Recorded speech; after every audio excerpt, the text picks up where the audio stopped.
The temple's furnishings.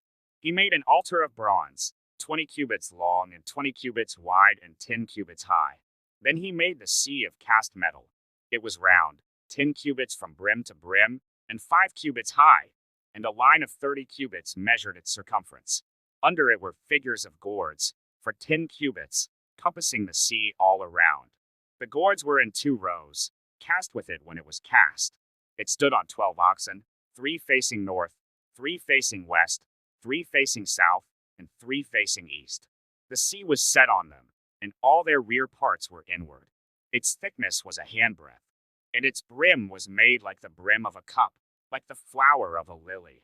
It held 3,000 baths. He also made 10 basins in which to wash, and set 5 on the south side, and 5 on the north side. In these they were to rinse off what was used for the burnt offering, and the sea was for the priests to wash in. And he made 10 golden lampstands as prescribed, and set them in the temple, 5 on the south side and 5 on the north. He also made 10 tables and placed them in the temple, 5 on the south side and 5 on the north. And he made 100 basins of gold. He made the court of the priests and the great court and doors for the court, and overlaid their doors with bronze. And he set the sea at the southeast corner of the house. Hiram also made the pots, the shovels, and the basins. So Hiram finished the work that he did for King Solomon on the house of God. The 2 pillars, the bowls, and the 2 capitals on the top of the pillars, and the 2 latticeworks to cover the 2 bowls of the capitals that were on the top of the pillars, and the 400 pomegranates for the 2 latticeworks, 2 rows of pomegranates for each latticework, to cover the 2 bowls of the capitals that were on the pillars.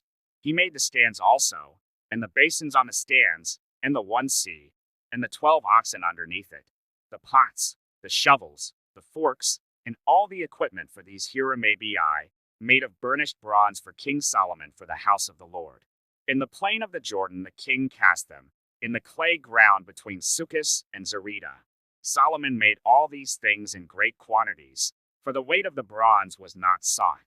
So Solomon made all the vessels that were in the house of God: the golden altar, the tables for the bread of the presence, the lampstands and their lamps of pure gold to burn before the inner sanctuary, as prescribed, the flowers, the lamps, and the tongs, of purest gold, the snuffers, basins, dishes for incense and fire pans, of pure gold, and the sockets of the temple, for the inner doors to the most holy place, and for the doors of the nave of the temple were of gold.